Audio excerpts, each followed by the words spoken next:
კოლეგებო, კვორუმი არის. განსახილველ საკითხებში დაგვემატა ის პროექტები, რომელიც ცოტა ხნის წინ პლენარულ განვიხილეთ.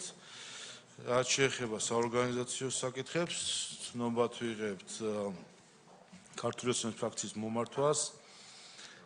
ფრაქციის წევრები ზაურ დარგალის, ნინო ცილვასაძის, შოთა ხაბარელის რეგიონული პოლიტიკის თვითმმართველობის კომიტეტში გაწევრიანების შესახებ. ასევე უნდა დავამტკიცოს ხაძინადაცა საბჭოს გადაწყვეტილება ნომერი 60 და 77-ის ჩათვლით, გთხოვთ მადლობა. და არის ლობისტის მიერ წარმოდგენილი ინფორმაცია გაწეულ ხარჯებთან დაკავშირებით. სხვა საკითხები თუ არ არის, ხდომა დახურულია.